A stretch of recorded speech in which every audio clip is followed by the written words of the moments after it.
Welcome back to Loaded and Rolling. I'm your host, Thomas Wasson, trucking expert here at FreightWaves, and a big topic in trucking. Find the freight. It's important to get freight, but if you're a large nationwide carrier and your contracted customers are not putting out, you're going to have to resort to spot markets or freight brokerages. And so the topic for today is talking about how large carriers, nationwide carriers, you can call them mega carriers if you work for them, enterprise carriers if you want to sound classy, or nationwide carriers, large truckload carriers. It doesn't matter. They're the largest of the large, over 1,000 trucks generally on average. How do they work with freight brokerages? Because I used to be a freight broker. I used to be at Arrive Logistics. And so I thought, why not bring some of the experts on from Arrive Logistics to talk about how this works. It's an oftentimes lesser known things that large carriers source from everywhere when they're trying to fill the bucket. And joining us next is going to be David Spencer, Vice President of Market Intelligence at Arrive Logistics. And David,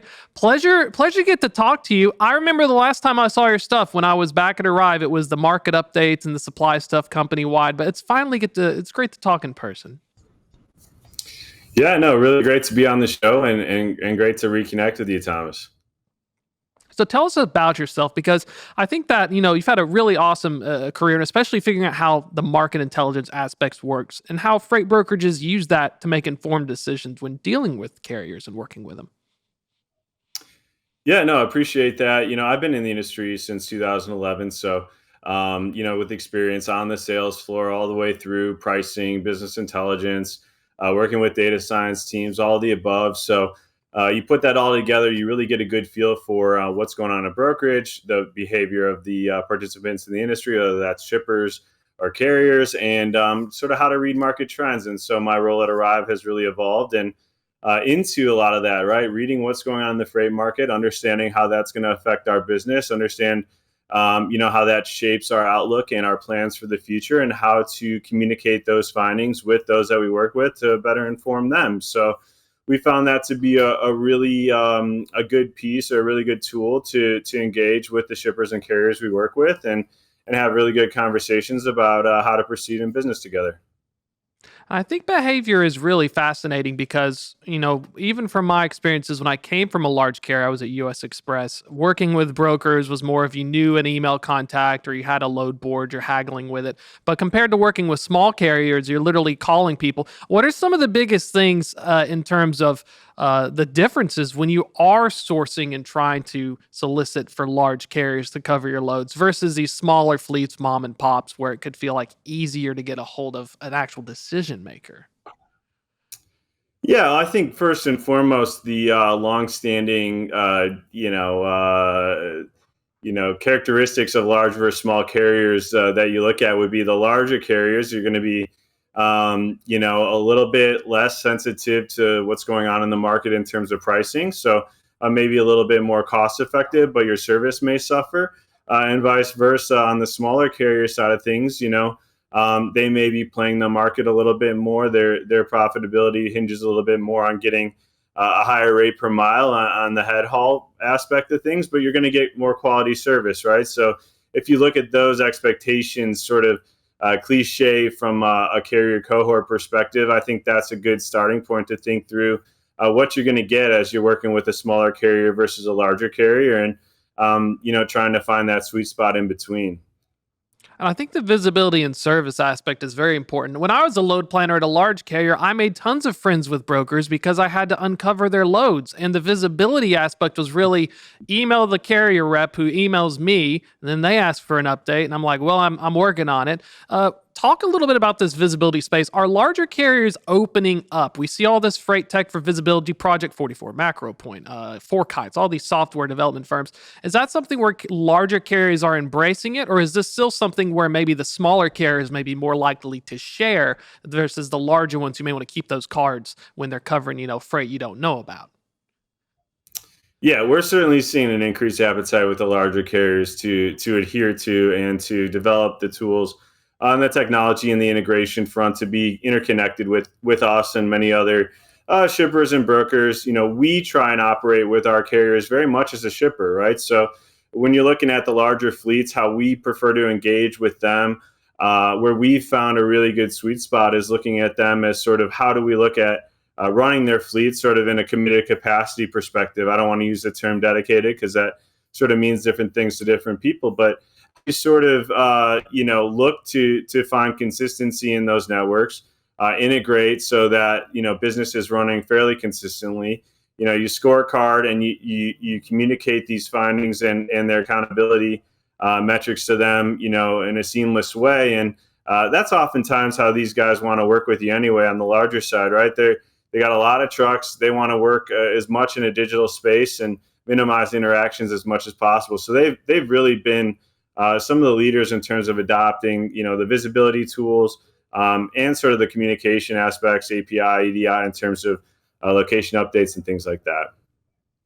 I like what you're talking about. It's almost like you have to speak a certain language, because when I started back in 14 through 19, it felt like your shippers, your enterprise shippers, your Home Depots, P&G, Walmarts, they'd have these weekly meetings with your scorecard. They would evaluate tender compliance. They would have you rank stacked and stuff. But now with brokerages, are you seeing something where the brokerages are now able to, I guess, especially in this market and access to contract freight, have that ability? And is it translating better? Because it does feel like the carriers understand that more, instead of treating it, which I used to see as like fill the bucket, stopgap, fill the bucket from like a load planning standpoint. Yeah, our goal has been to grow as a contract service provider to the shippers we work with. And doing that is by putting service, accomplishing that, is really putting service first. I think in the last 13, 14 months, we've won 15 Carrier of the Year awards as it pertains to servicing contract freight with our enterprise customers. And so, we mentioned that service aspect of working with large carriers at the beginning of the show, right? And, what we found is that the more we can look at these metrics, track them, be proactive with the larger carriers and inform them where these service issues are, they're willing to work with us, especially if we're providing consistent freight and solving some of those service issues, so that we can retain the service levels that we're looking for to maintain the expectation with our customers. And that kind of ties into a larger strategic trend that before the pandemic, brokerage penetration into the contracted world. I know one of the big goals, even when I was a carrier rep, was get on the RFP, get off the spot, get the RFP, get some lanes that are you can dedicate or you can have consistently. Is this something that you've observed being in the industry since 11? Is this something where shippers and customers are more willing to give you more penetration, in terms of, instead of just blocking out some lanes we'll give to you, they're giving you more access, which opens those doors? Yeah, certainly. I think initially brokers definitely had a space when it came to niche freight, or situations where carrier relationship with certain types of carriers would enable them to go after freight on RFPs that wasn't necessarily being handled by the certain asset groups that shippers were working with. And so that certainly evolved. And I think the way that spot APIs have really come into the game over the last few years here have changed the way that shippers engage with brokers as well. But yeah, I mean, even Arrive's story is representative of what's going on with an opportunity. When I started at Arrive in 2017, we were, for all intents and purposes, basically 0% contracted. And now, our overall book of business is north of 60% on any given month, especially in this market. And that's been an advantage for us. And like I said earlier, you get to that level by servicing and providing consistency, the way that assets providers operate, and that style of service that they offer shippers. So the connectivity that brokers like Arrive and other large players provide to shippers, the ability to manage large groups of carrier relationships, that's something that shippers are getting an increased appetite for over the last few years, for sure. And talking about the freight market cycle, we're currently in the midst of this lingering down cycle. When it comes to the mix of carriers and stuff, if I'm like booking, is this something where I see more large carriers try to gobble up as much as possible? Because I could get dirty cheap. If I needed like 99 cents a mile out of Colorado and I'm a mega carrier or a large nationwide national carrier, I'm going to take it. Do you see this mix change even from a brokerage standpoint, where maybe the smaller fleets and owner ops just really can't compete when it comes to, I have to just fill this bucket, because it's like a train. You need to keep putting fuel to keep the engine going. Yeah, I mean, our preferred carrier is somewhere between 12 trucks and 1,000 trucks. So we're not targeting the smaller fleets like a lot of other brokerages do. But from that perspective, I guess commenting on some of the larger fleets, really we've seen a lot of movement in the industry. You see it in the revocation of authority data, a lot of closures. A lot of that closure data is representative of the owner operators. And what are they doing? A lot of them aren't necessarily leaving the market. They're looking for company jobs at these larger fleets, and larger fleets look at this as an opportunity to add accomplished experienced drivers to their network. And that's certainly something that's fresh in their mind in terms of labor challenges that they face over the course of the pandemic when that opportunity arises. And so we're seeing these larger fleets certainly with the appetite to add these experienced drivers and up level their driver talent. And in some cases in this market, that's leading to underutilization of their fleet. And certainly they're looking to the spot market as an opportunity to keep that capacity moving. That's something we've heard a lot from the carriers we work with lately, is that they're looking to kind of keep their owner operators and keep that driver pool happy, and spots a way we can do that. And when we're looking at density and strategies for these large carriers, are you seeing a lot more in terms of going further out of route, or is there more behavior between your large metros? I used to joke Atlanta, Chicago, and Dallas was like the holy trinity of freight, it felt like when you're starting out. Is there any difference in terms of these behaviors? To give an example, when I had a small fleet, 5 to 10 trucks at a startup, sometimes you'd kick them out far just to chase rate, but you'd also have to be careful to pull them back compared to your higher density, but you don't get as much reward on the upside. Get as much rate. Yeah, these larger fleets like to look for consistency and efficiency in the network, and that comes with having consistent routes, particularly on the head haul aspect of things, and getting freight back into position tends to be the challenge. And so when spot freight is available to help that capacity move back to where it needs to be to service the head haul portion for a customer, I think that's where we tend to see the greatest need and appetite from the carrier perspective. But from a market standpoint, those busy markets are where you're going to find a lot of the capacity, simply because that's where you find a lot of the freight. And so, I think that not much has changed from your days in that perspective. But like I said, I think you're going to find a lot of just, hey, we have this truck in this location needing to get back in order to service our customer, and we can relate to that. If you see FreightWaves Donnie Gilbert on the carrier updates and stuff, he was on FreightWaves now. He was an analyst who worked with brokers, and Donnie would like to do crazy stuff was out of route. So his head haul was like in the middle of nowhere. And it's always fun because you get some analysts that have a specific lane. And I wanted to get some thoughts. RFPs are coming up.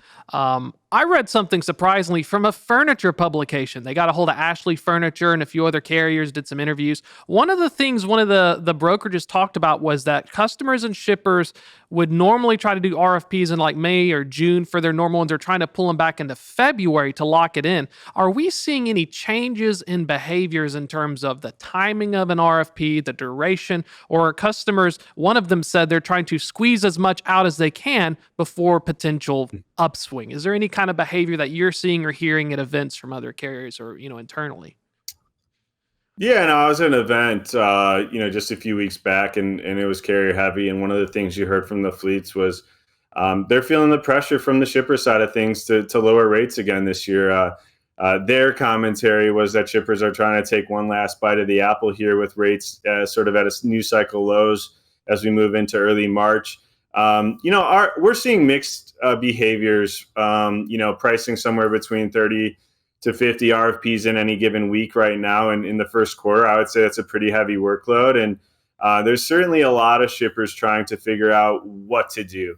If they shortened up the time of a commitment to an RFP in the past over the course of the pandemic, they're looking to extend it back out to at least a year. A lot of that behavior in terms of capitalizing on where rates are, I think there's sort of an agreed upon understanding that we're at or near cycle lows today, and that there's more upside risk from here than downside as we move throughout the year, and expect to continue to see relatively stable demand and continuing diminishing of capacity. That should lead to upward pressure on rates. So yeah, I think shippers are looking at this as a good opportunity to lock in. How aggressive they get, they could be digging their own grave in some aspects. And so depending on where you're at in the cycle and where you've repriced recently, it may or may not be a good time to go and push down a lot further. Our view is that without some kind of shakeup or event, we're not expecting lasting significant disruption to occur this year, although we think it's highly plausible given the right conditions. That's what I was curious about, especially with the conditions aspect, because the spot market typically will lead contract moves by 60 to 90 days, what some of our data would say. Looking at it's kind of like the Big Short. Is there a fear among these carriers and even brokers on the RFP that if I lock in this Q1 RFP and I get an awarded in Q2, will I be underwater? Now, carriers will do that with their line haul and pray the fuel surcharge gods save them, which may be a potential catalyst if fuel prices continue to go down. But for brokerages as well, is this where we see the tech savvy ones and the non-tech ones having the conversations? Because that's my biggest fear is the most dangerous time in the bottom cycle is before it starts moving up, because carriers and brokers may miss that landing if they're not careful and that buffer. Yeah, it's a really difficult position to be in as a carrier, as a broker, and trying to commit to shippers, because you don't really know what the future looks like, right? We have a good indication of where we're at in the cycle, what past behavior presents to us in terms of, expectations for this next upcycle, when it occurs, and to what degree are two things that are still largely unknown. And we're trying to do our best to put a finger on it, but as you know, you've been through a few of these cycles. It's really difficult to do, especially at this point in the cycle, calling the upturn. And so what we're trying to do is find the lanes that we have really good understanding of our capacity and our rates on, and have good conversation with carriers so that when we're going out and making these commitments to shippers, we're feeling pretty confident that, we can hold these rates for 6, 9, 12 months. And, with an understanding that if things change, if shippers are coming to us as an incumbent and saying, hey, we need you to lower your rates, we're having conversations that are very much like we're willing to do that given the current environment in some cases. If you guys are willing to understand if the market flips, we need to have a conversation in 6 months or so. And we found receptiveness to that in our negotiations. So it depends on the shipper, their aggressiveness, their tolerance for risk. Like I said, we're seeing mixed results in many, many bids that we're doing on a week-to-week basis. If you're looking at industries or size of shippers, I know every customer mix is different. My personal favorite that raised my blood pressure were tire companies because they floor loaded them, dirtied up my trailers, and used them as storage. Preload, drop, and hook, and never would get rid of the dang tires. Do you see any specific areas or segments that are maybe getting more aggressive because they're facing issues, or is this kind of a uniform across the board? Are there any kind of insights in that? Because I can only imagine some are doing a lot better than others, managing costs and expectation. Maybe their budget has a little more wiggle room. Yeah, I think most commodities are seeing similar conditions in terms of service requirements. Right now, you're definitely seeing annual seasonality affect the open deck market a little bit, and that's affecting some of the pricing conversations for the commodities that are going to be shipping on flatbeds and other open deck equipment. We saw increased sensitivity to seasonal demand for temp control. So food and bev and anything that needs to go in a temp control trailer, we're anticipating a little bit more volatility off a baseline from a rate perspective, and we're advising that to the shippers that we're working with. But surprisingly, a lot of the challenge and opportunity we're seeing are increased in terms of nearshoring with Mexico. A lot of increased opportunities out there to price cross-border freight. That's certainly something we've seen a lot of, and so I think that's the biggest overall change that I've seen in a modal perspective. And of course, the shift that we're expecting back to the West Coast ports as well. So geographically, more so than commodity, although temp control is certainly an area where we've seen a little bit more progress in terms of that seasonal disruption causing volatility on rates. I'm kind of curious as well with the temp control because I know our contracted tender rejections were really getting closer to line, but then open deck is still going strong on health wise.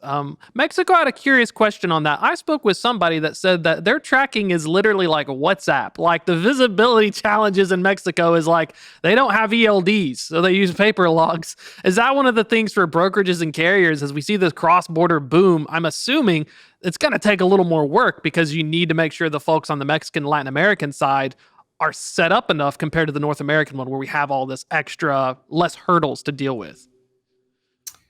Yeah, managing shipper expectations of what type of service you can provide in Mexico is critically important because, as you mentioned, carrier sophistication just isn't there the same. And that's part of the reason why we opened an office in Mexico. We wanted Mexican nationals, boots on the ground, native Spanish-speaking representatives of Arrive Logistics to be there developing relationships with Mexican carriers, because we think that's a big differentiator, right? If you have the relationships with the carriers, the service you're going to be able to provide is going to be significantly greater than if you're just at one of these brokerages somewhere up here and calling down to these Mexican carriers, and you don't have that relationship.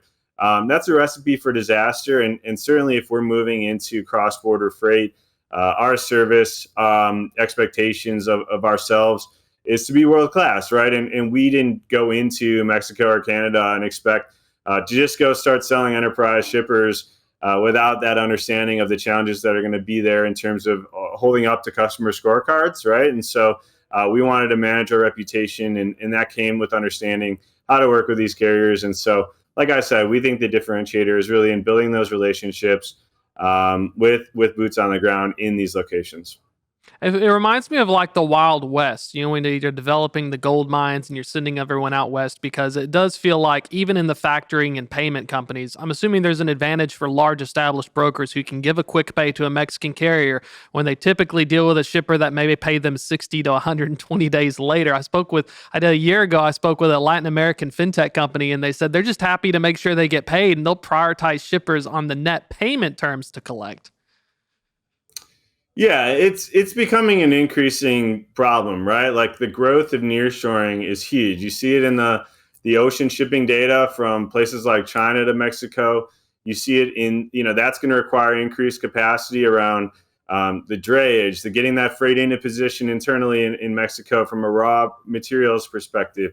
Then you have an increase in finished goods moving north and throughout North America, not just the US, but into Canada as well. And so the demand for the Mexican carrier is only growing, right? And the need for the sophistication is only going to increase. And we saw when you see rapid expansion like you did here in the U.S. during COVID, right? It's not necessarily the most sophisticated carriers. A lot of times, it's a guy in a truck or a gal in a truck looking to fill a hole in a need. And I think it'll be important, from a service perspective, to see the evolution of the Mexican carrier as we move forward. Because, like you said, there's just tons of back office challenges that exist. Are there any enterprise nationwide Mexican carriers? That's kind of my other thought. I haven't found it. I keep telling they're like 5 to 10 trucks, but I may need to research it. Have you? There are some you can rely on more than others. I guess that's the way I'll put it. It's fascinating stuff. I wanted to go on that tangent because I had no idea that their visibility was so bad and that they would use these other systems. And you think in the US, you just get really spoiled with the ELD and the telematics just going through it. But, looking ahead, conference season, everyone's going to conference. Anything you're really excited about or anything coming across the radar that Arrive's looking at that, you could share? Yeah, I mean, not necessarily a conference season perspective. I mean, it's always good to get out and get to these events and communicate with others in the industry. I think the one thing we've seen, particularly the last 4 or 5 years or so, is openness to share what people are seeing and feeling, right? I think it's a great community. People want to get a pulse on what's going out there in the market, who's seeing what. That's really validating. I think these events are just so valuable to be able to have some of those conversations, to be able to bounce ideas around out there. I think it feels like a slow couple of years for freight tech. I think understandably so. I'm really excited to see how freight tech continues to evolve and what types of new tools and gadgets there are out there for us to look at, and how it's changing the game. And really, I'm a big data guy, so I'm more interested to see how some of these data trends play out in the next 3 to 6 months. I think that gap between mid-May and 4th of July is going to be really interesting when we see DOT week kick in and summer peak season. I'm sitting here waiting with my bowl of popcorn for when we get into that period. Same thing over here. We need something. No more winter blues. David, pleasure having you on. Great getting to talk to you. Folks want to learn more about Arrive Logistics and even the market intelligence stuff you provide. Best way to get in contact and find out. Yeah, no, great being here. Thanks so much for the opportunity to come talk to you. ArriveLogistics.com. All of our market insights are available there for free. Navigate to our insights page. You'll find a shipper-focused market update, a carrier-focused market update, our forecast that's put out on a quarterly basis. We hold ourselves accountable. We review what we said was going to happen, and we talk about if we were right or wrong. We update that on a quarterly basis. And additionally, now we've newly released our Canadian market update as well. So all of that is available there, for anyone who wants to find us. Perfect. Appreciate your time, David. I'm out of time, unfortunately, though. So that's a wrap for this episode. You can find this on Apple, YouTube, Spotify, wherever you may find your information. Newsletter goes out Thursdays at 2. Next episode, Tuesdays, 2 p.m. Join us next week. Do it live.